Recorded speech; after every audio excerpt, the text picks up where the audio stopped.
করে পার্শ্ববর্তী দেশ থেকে এই দেশ দখল করবে, এগুলো আপনার মধ্যেই থাকবে। কোন অপশক্তি, কালো শক্তি ভিন্ন দেশে আশ্রয় নিয়ে বাংলাদেশে আবার গণতন্ত্রকে বিপন্ন করার যে বিচ্ছিন্ন, সন্ত্রাসী এবং বিশৃঙ্খলা সৃষ্টি করতে চায়, তার প্রতিবাদে আজকে তারা রাস্তায় নেমেছে। কবি সাহিত্যিকরা আজকে থেকে না, ব্রিটিশ ভারতের সময় থেকেই স্বাধীনতার জন্য, মানুষের অধিকারের জন্য যুগে যুগে তারা কাজ করেছে। আমাদের মধ্যে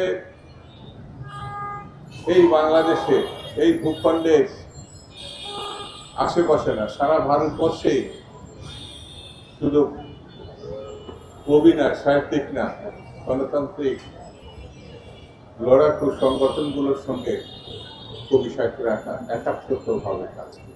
ভাষা আন্দোলনে, পরে মুক্তিযুদ্ধে, তারপরে ৫৪ বছর ধরে গণতান্ত্রিক জন্য কবি সাহিত্যিকরা লড়াই করেছে। আমি তাদের সেই লড়াইয়ের প্রতি কৃতজ্ঞতা জানাই, সালাম।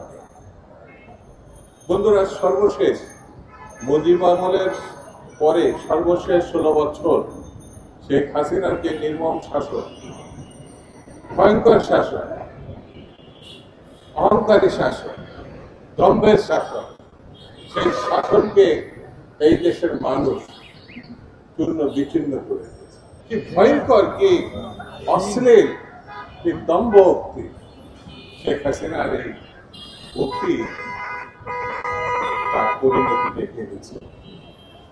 তার যে পরিণতি, এটা সময়ের প্রতিশোধ।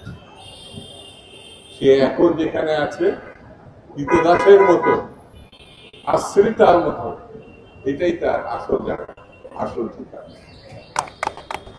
কেউ যদি মনে করে পার্শ্ববর্তী দেশ থেকে এই দেশ দখল করবে, এগুলো আপনার মধ্যেই থাকবে।